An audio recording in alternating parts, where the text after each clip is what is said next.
Hi friends, ಬನ್ನಿ ಇವತ್ತು peace lily ಗಿಡವನ್ನು ಬೆಳೆಸುವ ವಿಧಾನದ ಬಗ್ಗೆ ಸ್ವಲ್ಪ ಮಾಹಿತಿಯನ್ನು ತಿಳ್ಕೊಳ್ಳೋಣ. ಯಾರೆಲ್ಲ ನನ್ನ ಚಾನಲ್ನ ಇದುವರೆಗೂ ಸಬ್ಸ್ಕ್ರೈಬ್ ಮಾಡದೆ ನೋಡ್ತೀರಾ ಅಂಥವರು ದಯವಿಟ್ಟು ಸಬ್ಸ್ಕ್ರೈಬ್ ಮಾಡಿಕೊಂಡು ವಿಡಿಯೋವನ್ನು ನೋಡಿ. ವಿಡಿಯೋ ಇಷ್ಟ ಆದರೆ ಲೈಕ್ ಮಾಡಿ, ಹಾಗೆ ಬೇರೆಯವ್ರಿಗೂ ಇದರಲ್ಲಿ ಉಪಯುಕ್ತ ಮಾಹಿತಿ ಇದೆ ಅನಿಸಿದ್ರೆ ಅಂಥವ್ರಿಗೆ ಶೇರ್ ಮಾಡಿ. ತುಂಬ ಜನ ವಿಡಿಯೋವನ್ನು ನೋಡ್ತೀರಾ, ಸುಮಾರು 80% ಅಷ್ಟು ಜನ ವಿಡಿಯೋವನ್ನು ನೋಡ್ತೀರಾ, ಆದರೆ ಸಬ್ಸ್ಕ್ರೈಬ್ ಮಾಡೋದು ತುಂಬ ಕಡಿಮೆ. ಸಬ್ಸ್ಕ್ರೈಬ್ ಮಾಡಿಕೊಂಡು ನೋಡೋದ್ರಿಂದ ನಮಗೂ ಕೂಡ ವಿಡಿಯೋಗಳನ್ನು ಮಾಡೋದಕ್ಕೆ ತುಂಬ ಉತ್ತೇಜನ ಸಿಕ್ದಂಗೆ ಆಗುತ್ತೆ. ಹಾಗಾಗಿ ವಿಡಿಯೋವನ್ನು ನೋಡಿದಂಥವರು ದಯವಿಟ್ಟು ಸಬ್ಸ್ಕ್ರೈಬ್ ಮಾಡಿಕೊಂಡು ವಿಡಿಯೋವನ್ನು ನೋಡಿ. ಬನ್ನಿ ಪೀಸ್ ಲಿಲ್ಲಿ ಗಿಡವನ್ನು ಬೆಳೆಸುವ ವಿಧಾನದ ಬಗ್ಗೆ ಸ್ವಲ್ಪ ಮಾಹಿತಿಯನ್ನು ತಿಳ್ಕೊಳ್ಳೋಣ. ಪೀಸ್ ಲಿಲ್ಲಿ ಕೂಡ ಒಂದು ರೀತಿ ಆ್ಯಂಥೋರಿಯಂ ಗಿಡಗಳ ಜಾತಿಗೆ ಸೇರಿದಂತಹ ಗಿಡ. ಆ್ಯಂಥೋರಿಯಂ ಗಿಡಗಳಿಗೂ ಪೀಸ್ ಲಿಲ್ಲಿ ಗಿಡಗಳಿಗೂ ಅಷ್ಟೊಂದೇನು ವ್ಯತ್ಯಾಸ ಇರೋದಿಲ್ಲ. ಇದರಲ್ಲಿ ಸ್ವಲ್ಪ ಹೂನಲ್ಲಿ ವ್ಯತ್ಯಾಸ ಇರುತ್ತೆ. ಇದು ಹೂ ಬಂದು ಸ್ವಲ್ಪ ಕರು ಟೈಪಲ್ಲಿ ಇರುತ್ತೆ, ಹೀಗೆ ಬೆಂಡಾಗಿರುತ್ತೆ.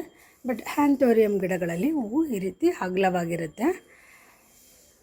ಎಲೆಗಳಲ್ಲಿ ಸ್ವಲ್ಪ ವ್ಯತ್ಯಾಸ ಇರುತ್ತೆ, ಆದರೆ ಇದನ್ನು ನೋಡಿಕೊಳ್ಳುವಂತಹ ರೀತಿ ಬಂದು ಎರಡೂ ಕೂಡ ಒಂದೇ ರೀತಿಯಲ್ಲಿ ಇರುತ್ತೆ ಹೆಚ್ಚು ಕಡಿಮೆ. ಪೀಸ್ ಲಿಲ್ಲಿ ಪ್ಲ್ಯಾಂಟನ್ನು ಏರ್ ಪ್ಯೂರಿಫೈಯರ್ ಪ್ಲ್ಯಾಂಟ್ ಅಂತ ಹೇಳಿ ನಾಸಾ ಕೂಡ ಸರ್ಟಿಫೈ ಮಾಡಿದೆ. ಹಾಗಾಗಿ ಇದನ್ನು ಮನೆ ಒಳಗೂ ಕೂಡ ತುಂಬ ದಿನಗಳ ಕಾಲ ನಾವು ಇಟ್ಕೊಳ್ಬಹುದು. ಆದರೆ ಆ್ಯಂಥೋರಿಯಂ ಗಿಡಗಳಿಗಿಂತ ಇದನ್ನು ಒಂದು ಇಂಡೋರ್ ಪ್ಲ್ಯಾಂಟಾಗಿ ಬಳಸಬೇಕು ಅನ್ನೋರಿಗೆ ಇದು ಒಳ್ಳೆಯ ಪ್ಲ್ಯಾಂಟ್. ಯಾಕೆಂದರೆ ಆ್ಯಂಥೋರಿಯಮ್ಮು ತುಂಬ ದಿವಸ ಅಂದರೆ ತಿಂಗಳಾನುಗಟ್ಟಲೆ ಇಟ್ಟರೆ ಆ್ಯಂಥೋರಿಯಮ್ ಮನೆ ಒಳಗಂಗಣದಲ್ಲಿ ಇಟ್ಟಾಗ ಹಾಳಾಗೋವಂಥ ಚಾನ್ಸಸ್ ಇರುತ್ತೆ. ಆದರೆ ಪೀಸ್ ಲಿಲ್ಲಿ ಪ್ಲ್ಯಾಂಟ್ ಬಂದು ಅಷ್ಟು ಬೇಗ ಹಾಳಾಗೋದಿಲ್ಲ ಇಂಡೋರಲ್ಲಿ ಇಟ್ಟಾಗ. ಹಾಗಾಗಿ ತುಂಬ ಬೆಸ್ಟ್ ಪ್ಲ್ಯಾಂಟ್ ಇಂಡೋರ್ಗೆ ಅಂತ ಹೇಳ್ಬೋದು ಈ ಪೀಸ್ ಲಿಲ್ಲಿ ಪ್ಲ್ಯಾಂಟನ್ನು. ಈ ಪೀಸ್ ಲಿಲ್ಲಿ ಪ್ಲ್ಯಾಂಟ್ನ ಎಲೆಗಳು ತುಂಬ ಸುಂದರವಾಗಿರುತ್ತೆ. ನೋಡಬಹುದು ಎಲೆಗಳಲ್ಲಿ ಎಷ್ಟೊಂದು ಉಬ್ಬು ತಗ್ಗುಗಳಿದೆ ಅಂಥೇಳಿ. ಹಾಗೆಯೇ ತುಂಬ ಒಂದು ರೀತಿಯ ಪ್ಲಾಸ್ಟಿಕ್ನಿಂದ ತಯಾರಿಸಿದ ಎಲೆಯ ರೀತಿ ಇರುತ್ತೆ. ಹಾಗಾಗಿ ತುಂಬ ಸುಂದರವಾದ ಎಲೆಗಳನ್ನು ಹೊಂದಿರುವಂತಹ ಪೀಸ್ ಲಿಲ್ಲಿ ಗಿಡವನ್ನು ತುಂಬ ಬುಷಿಯಾಗಿ ಒಂದೇ ಪಾಟಲ್ಲಿ ಸುಮಾರು ಪ್ಲ್ಯಾಂಟ್ಗಳನ್ನು ಇಟ್ಕೊಂಡ್ರೆ ನೋಡೋದಕ್ಕೆ ತುಂಬ ಚೆನ್ನಾಗಿರುತ್ತೆ. ಒತ್ತೊತ್ತಿಗೆ ಇಟ್ಟಿದ್ದಾಗಲಂತೂ ಎರಡು ಕಣ್ಣು ಸಾಲಲ್ಲ ಈ ಗಿಡಗಳನ್ನು ನೋಡೋದಕ್ಕೆ, ಅಷ್ಟು ಬ್ಯೂಟಿಫುಲ್ಲಾಗಿ ಕಾಣುತ್ತೆ. ಇದರ ಎಲೆಗಳೇ ಗಿಡದ ಹೂಗಳು ಒಂದು ರೀತಿಯ ಅಂದ ಹೆಚ್ಚಿಸಿದ್ರೆ ಇದರ ಎಲೆ ಇನ್ನೊಂದು ರೀತಿಯ ಅಂದವನ್ನು ಪೀಸ್ ಲಿಲ್ಲಿ ಪ್ಲ್ಯಾಂಟ್ಗೆ ತಂದುಕೊಡುತ್ತೆ. ತುಂಬ ಶೈನಿಂಗಾಗಿ ಇರುವಂತಹ ಎಲೆಗಳನ್ನು ಹೊಂದಿರುವಂತಹ ಈ ಪೀಸ್ ಲಿಲ್ಲಿ ಪ್ಲ್ಯಾಂಟ್ನ ಮನೆ ಒಳಗಡೆ ಸುಮಾರು ದಿನಗಳ ಕಾಲ ಇಟ್ಕೊಳ್ಬೋದು. ಆದರೆ ಮನೆ ಒಳಗಡೆ ಇಟ್ಕೊಂಡಾಗ ಹೆಚ್ಚು ಬೆಳಕು ಬೀಳುವಂತಹ ಜಾಗದಲ್ಲಿ ನಾವು ಈ ಗಿಡವನ್ನು ಇಟ್ಕೊಳ್ಬೇಕಾಗುತ್ತೆ. ಹೆಚ್ಚು ಬೆಳಕು ಬೀಳಲಿಲ್ಲ ಅಂದರೆ ಈ ಗಿಡ ಸಾಯುವಂತಹ ಚಾನ್ಸಸ್ ಇರುತ್ತೆ. ಅಥವಾ ಸಾಯಲಿಲ್ಲ ಅಂದರೂ ಕೂಡ ಈ ರೀತಿ ನಿಮಗೆ ಒಳ್ಳೆಯ ಹೂಗಳು ಈ ಗಿಡದಲ್ಲಿ ಬರಲ್ಲ. ಬಿಸಿಲು ಬೆಳಕು ಎರಡು ಜಾಸ್ತಿ ಇದ್ದಾಗ ಮಾತ್ರ ನಾವು ಗಿಡಗಳಲ್ಲಿ ಇಷ್ಟೊಂದು ಹೂಗಳನ್ನು ನೋಡೋದಕ್ಕೆ ಸಾಧ್ಯ. ಅಂದರೆ ಇದಕ್ಕೆ ಸನ್ಲೈಟ್ ಬಗ್ಗೆ ಹೇಳೋದಾದರೆ ಸುಮಾರು 10 ಗಂಟೆಯ ಒಳಗಿನ ಬೆಚ್ಚನೆಯ ಬಿಸಿಲು ಬಿದ್ದರೆ ಸಾಕು. ತುಂಬ ಓವರ್ ಬಿಸಿಲು ಡೈರೆಕ್ಟ್ ಸನ್ಲೈಟ್ ಎಲ್ಲ ಬಿದ್ದರೆ ನೋಡ್ಬೋದು ಇಲ್ಲಿ ಗಿಡ ಎಲ್ಲ ಹೇಗೆ ಹಾಳಾಗಿದೆ ಅಂಥೇಳಿ.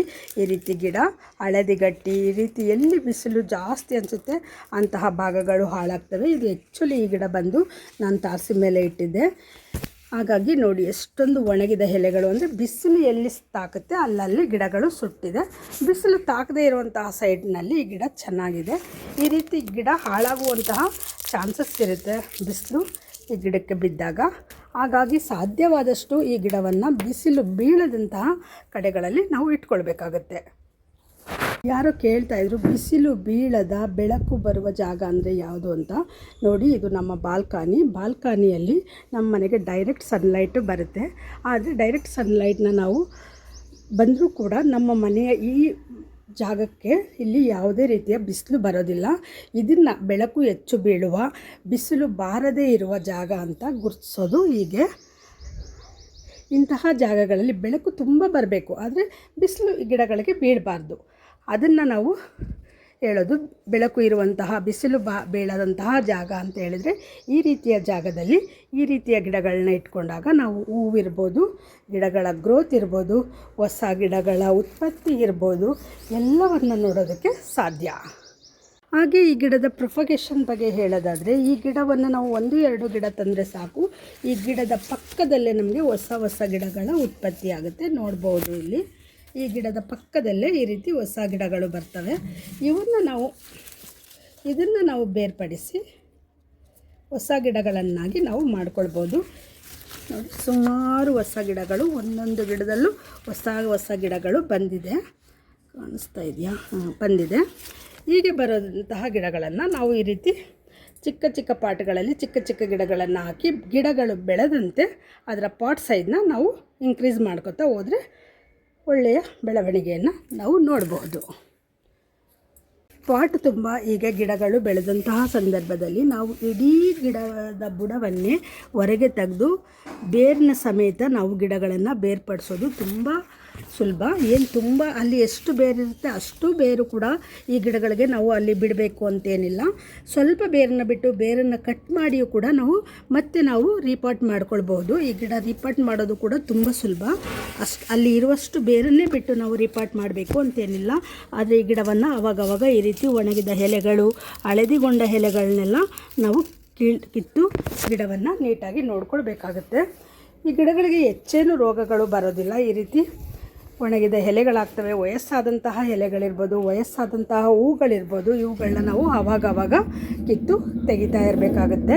ಕಿತ್ತು ತೆಗೆದು ಪಾಟ್ನ ಬುಡವನ್ನು ಪಾಟ್ನ ಮೇಲ್ಭಾಗವನ್ನು ನಾವು ಸ್ವಚ್ಛವಾಗಿ ಇಟ್ಕೊಂಡಾಗ ಈ ಗಿಡಕ್ಕೆ ರೋಗಗಳ ಬಾಧೆ ತುಂಬ ಕಡಿಮೆ ಇರುತ್ತೆ. ರೋಗ ಬಂದಂತಹ ಸಂದರ್ಭದಲ್ಲಿ ನೀಮ್ ಆಯಿಲ್ನ ಸ್ಪ್ರೇ ಮಾಡಿದ್ರೆ ಒಳ್ಳೆಯದು. ತುಂಬ ರೋಗ ಬಂದಿಲ್ಲ ಇದುವರೆಗೂ. ನನ್ನ ಮನೆಯಲ್ಲೂ ಇದು ಒಂದು 4 ವರ್ಷ ಆಗಿದೆ ಈ ಗಿಡ ಬಂದು. ಇದುವರೆಗೂ ನಾನು ಯಾವುದೇ ರೀತಿಯ ರೋಗವನ್ನು ಈ ಗಿಡದಲ್ಲಿ ನೋಡಿಲ್ಲ. ಇದಕ್ಕೆ ಪಾಟ್ ಸೈಜ್ ಹೇಳೋದಾದರೆ 6 ಇಂಚು, 8 ಇಂಚು, 10 ಇಂಚಿನ ಪಾಟು ಒಳ್ಳೆಯದು. ನನ್ನ ಪ್ರಕಾರ ಒಂದು 8 ಇಂಚಿನ ಪಾಟನ್ನ ಕೊಟ್ಟರೆ ಅಷ್ಟು ಬೇಗ ಇದರಲ್ಲಿ ಗಿಡಗಳು ವರ್ಷ ಬುಷಿಯಾಗಿ ಬರೋದ್ರಿಂದ ಮತ್ತು ಬೇಗ ಗಿಡಗಳ ಪಕ್ಕದಲ್ಲೇ ಗಿಡಗಳು ಬರೋದ್ರಿಂದ ಹಾಕುವಾಗಲೇ ಇದನ್ನು ಸ್ವಲ್ಪ ದೊಡ್ಡ ಪಾಟಿಗೆ ಹಾಕೋದು ಒಳ್ಳೆಯದು. ನಾವು ಪದೇ ರೀಪಾಟ್ ಮಾಡೋದು ತಪ್ಪುತ್ತೆ ಮತ್ತು ನಮಗೆ ಗಿಡ ಕೂಡ ಹೆಚ್ಚು ಗಿಡಗಳು ಸಿಗ್ತವೆ.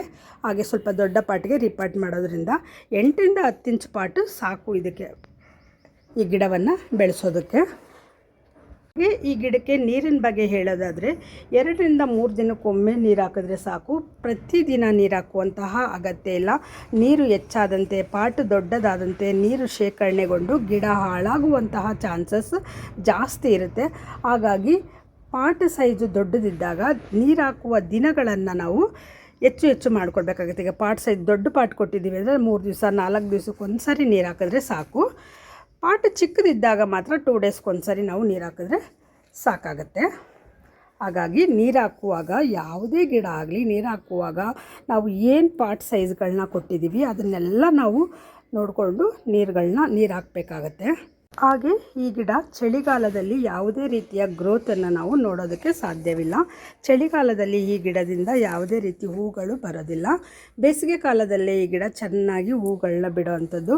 ನೋಡಿ, ಎಲೆಯ ಮಧ್ಯದಿಂದನೇ ಈ ರೀತಿ ಹೂಗಳು ಬರೋದಕ್ಕೆ ಸ್ಟಾರ್ಟ್ ಆಗುತ್ತೆ. ನೋಡ್ಬೋದು, ಎಲೆ ಮಧ್ಯಭಾಗದಿಂದನೇ ಹೂ ಬರುತ್ತೆ. ಈ ರೀತಿ ಹೂ ಬರೋದಕ್ಕೆ ಎಲೆಯ ಮಧ್ಯಭಾಗದಿಂದ ಸ್ಟಾರ್ಟ್ ಆಗುತ್ತೆ. ಆದರೆ ಈ ಗಿಡ ಚಳಿಗಾಲದಲ್ಲಿ ಹೂ ಬಿಡೋದಿಲ್ಲ, ಮಳೆಗಾಲದಲ್ಲೂ ಬರುತ್ತೆ ಸ್ವಲ್ಪ ಹೂವು. ಆದರೆ ಬೇಸಿಗೆ ಕಾಲದಲ್ಲೇ ಈ ಗಿಡ ಆ್ಯಕ್ಚುಲಿ ಹೂ ಬಿಡೋದಕ್ಕೆ ಸ್ಟಾರ್ಟ್ ಮಾಡೋವಂಥದ್ದು. ಇದ್ರ ಹೂವಿನ ಸೀಸನ್ ಬಂದು ಈಗ ಬೇಸಿಗೆ ಕಾಲ ಆಗಿರುತ್ತೆ. ಮಾರ್ಚಿಂದ ಅಪ್ ಟು ಜೂನ್ವರೆಗೂ ಇದರಲ್ಲಿ ಹೂವಿರುತ್ತೆ. ಸಾಮಾನ್ಯವಾಗಿ ಒಂದು ಸರಿ ಹೂವು ಅರಳಿದ್ರೆ 1 ತಿಂಗಳಷ್ಟು 1.5 ತಿಂಗಳಷ್ಟು ಹೂವು ನಾವು ಉಳಿಸ್ಕೊಳ್ಬೋದು. ಒಣಗೋದಿಲ್ಲ ಅಷ್ಟು ಬೇಗ. ಇದು ಕೂಡ ಆ್ಯಂಥೋರಿಯಂ ಪ್ಲ್ಯಾಂಟ್ ರೀತಿಯೇ, ಪ್ಲ್ಯಾಂಟ್ನ ಹೂವಿನ ರೀತಿಯೇ ಇದು ಕೂಡ ಸುಮಾರು ದಿನಗಳ ಕಾಲ ಬಾಳಿಕೆ ಬರುತ್ತೆ.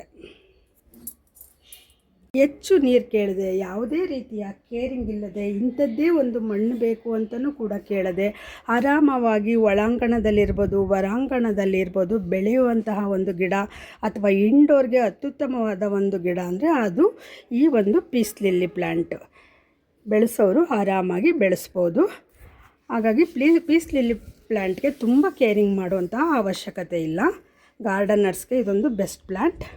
ಹಾಗೆ ಈ ಗಿಡಕ್ಕೆ ಗೊಬ್ಬರದ ವಿಚಾರದಲ್ಲಿ ಹೇಳೋದಾದರೆ ನಾನು ಯಾವಾಗಲೂ ಇದಕ್ಕೆ ಈ ಬನಾನಾ ಸಿಪ್ಪೆಯಿಂದ ತಯಾರಿಸಿದಂತಹ ಫರ್ಟಿಲೈಸರ್ನೇ ಕೊಡುವಂಥದ್ದು. ಗಿಡಕ್ಕೆ ನಾನು ಗೊಬ್ಬರವಾಗಿ ಯಾವಾಗಲೂ ಬಾಳೆಹಣ್ಣಿನ ಸಿಪ್ಪೆಯನ್ನು ನೆನೆಸಿ ಬಂದಂತಹ ನೀರನ್ನು ನಾನು ಗೊಬ್ಬರವಾಗಿ ಕೊಡೋದು. ಕೊಡೋದು ನನ್ನ ಅಭ್ಯಾಸ. ಬಾಳೆಹಣ್ಣಿನ ಸಿಪ್ಪೆಯಲ್ಲಿ ಪೊಟ್ಯಾಷ್ ಹೇರಳವಾಗಿದೆ, ನೈಟ್ರೋಜನ್ ಇದೆ, ಮೆಗ್ನೀಷಿಯಮ್ ಇದೆ. ಹಾಗಾಗಿ ಗಿಡದ ಬೆಳವಣಿಗೆಗೆ ಇದು ಕೂಡ ಒಂದು ಅತ್ಯುತ್ತಮವಾದಂತಹ ಫರ್ಟಿಲೈಸರ್ ಆಗಿ ಕೆಲಸ ಮಾಡುತ್ತೆ. ಹಾಗಾಗಿ ನಾನು ಬನಾನಾ ಸಿಪ್ಪೆಯಿಂದ ಬಂದಂತಹ ಫರ್ಟಿಲೈಸರ್ನ ನಾನು ಸಾಮಾನ್ಯವಾಗಿ ಈ ಗಿಡಕ್ಕೆ ಕೊಡ್ತಾ ಇರ್ತೀನಿ. ಒಂದು 15 ಡೇಸ್ಗೊಮ್ಮೆ ಕೊಡ್ತೀನಿ. ಆದರೆ ಹೂ ಬಂದಾಗ ಜಾಸ್ತಿ ಈ ರೀತಿ ಫರ್ಟಿಲೈಸರ್ನ ಕೊಡ್ತೀನಿ. ಹೂ ಬರುವಂತಹ ಸಂದರ್ಭ ಅಂದರೆ ಫೆಬ್ರವರಿಯಿಂದ ಈ ಗಿಡಗಳಿಗೆ ಫರ್ಟಿಲೈಸರ್ ಹಾಕ್ತೀನಿ. ಆ ನಂತರ ಇದಕ್ಕೆ ಯಾವುದೇ ರೀತಿ ಫರ್ಟಿಲೈಸರ್ನ ಹಾಕಲ್ಲ. ಫರ್ಟಿಲೈಸರ್ನ ಇದಕ್ಕೆ ಒಂದು 6 ತಿಂಗಳಿಗೊಮ್ಮೆ ಹಾಕಿದ್ರೆ ಸಾಕು. ಈ ಹೂ ಬಿಡುವಂತಹ ಸಂದರ್ಭದಲ್ಲಿ ಸ್ವಲ್ಪ ಜಾಸ್ತಿ ಫರ್ಟಿಲೈಸರ್ ಅಂದರೆ ಒಂದು 20 ಡೇಸ್ 15 ಡೇಸ್ಗೆಲ್ಲ ಈ ರೀತಿ ಫರ್ಟಿಲೈಸರ್ನ ನಾನು ಕೊಡ್ತೇನೆ. ಅಥವಾ ಕೆಮಿಕಲ್ ಫರ್ಟಿಲೈಸರ್ನ ಕೊಡಬೇಕು ಅನ್ನೋರು NPKಯನ್ನು ನೀವು ಆಯ್ಕೆ ಮಾಡ್ಕೊಳ್ಬೋದು. NPKಯನ್ನು ಫರ್ಟಿಲೈಸರ್ ಆಗಿ ನೀವು 1 ಸ್ಪೂನ್ NPKಯನ್ನು 1 ಲೀಟರ್ ನೀರಿನಲ್ಲಿ ಕರಗಿಸಿ ನೀವು ಈ ಗಿಡಗಳಿಗೆ ಆರಾಮಾಗಿ ಕೊಡ್ಬೋದು. ಹಾಗೆ ಈ ಗಿಡದ ಎಲೆಗಳು ತುಂಬ ಸುಂದರವಾಗಿ ಕಾಣಬೇಕು ಅಂದರೆ ನಾವು ಎಪ್ಸಮ್ ಸಾಲ್ಟನ್ನು 1 ಲೀಟರ್ ನೀರಿನಲ್ಲಿ ನಾವು ಮಿಶ್ರಣ ಮಾಡಿ ಈಗ ಚೆನ್ನಾಗಿ ಶೇಕ್ ಮಾಡಿ ಗಿಡದ ಎಲೆಗಳ ಮೇಲೆ ನಾವು ಈ ರೀತಿ ಸ್ಪ್ರೇ ಕೂಡ ಕೊಡ್ಬೋದು. ಈ ರೀತಿ ಸ್ಪ್ರೇ ಕೊಡೋದ್ರಿಂದ ಇಷ್ಟು ಶೈನಿಂಗ್ ಆದಂತಹ ಎಲೆಗಳನ್ನ ನಾವು ನೋಡೋದಕ್ಕೆ ಸಾಧ್ಯ. ಈ ರೀತಿಯಾಗಿಯೂ ಕೂಡ ಗಿಡದ ಬ್ಯೂಟಿಯನ್ನು ನಾವು ಹೆಚ್ಚಿಸ್ಕೊಳ್ಬೋದು.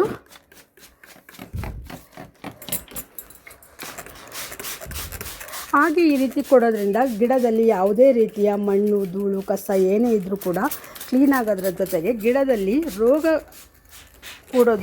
ಬರೋ ಅಂಥದ್ದು ಕೂಡ ಕಡಿಮೆ ಆಗುತ್ತೆ.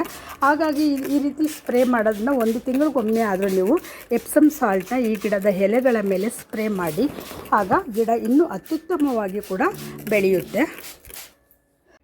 ಇದುವರೆಗೆ ಪೀಸ್ ಲಿಲ್ಲಿ ಗಿಡದ ಬೆಳೆಸುವ ವಿಚಾರದಲ್ಲಿ ನನಗೆ ಗೊತ್ತಿರುವಷ್ಟು ಮಾಹಿತಿಯನ್ನು ನಾನು ನಿಮಗೆ ತಿಳಿಸಿದ್ದೀನಿ. ಮಾಹಿತಿ ಇಷ್ಟವಾದರೆ ದಯವಿಟ್ಟು ಲೈಕ್ ಮಾಡಿ, ಹಾಗೆ ಸಬ್ಸ್ಕ್ರೈಬ್ ಮಾಡಿಕೊಂಡು ವಿಡಿಯೋವನ್ನು ನೋಡಿ ಅಂತ ಹೇಳ್ತಾ ವಿಡಿಯೋವನ್ನು ಎಂಡ್ ಮಾಡ್ತಾಯಿದ್ದೀನಿ. ಯಾರಾದರೂ ನನ್ನ ಚಾನಲ್ನ ಸಬ್ಸ್ಕ್ರೈಬ್ ಮಾಡದೆ ವಿಡಿಯೋ ನೋಡ್ತಾ ಇದ್ದರೆ ದಯವಿಟ್ಟು ಸಬ್ಸ್ಕ್ರೈಬ್ ಮಾಡ್ಕೊಳ್ಳಿ. ಹಾಗೆ ಐಪ್ ಪಾಯಿಂಟನ್ನು ಕೊಡೋದನ್ನು ಮರಿಬೇಡಿ. ವಿಡಿಯೋವನ್ನು ನೋಡಿದ್ದಕ್ಕಾಗಿ ಧನ್ಯವಾದಗಳು.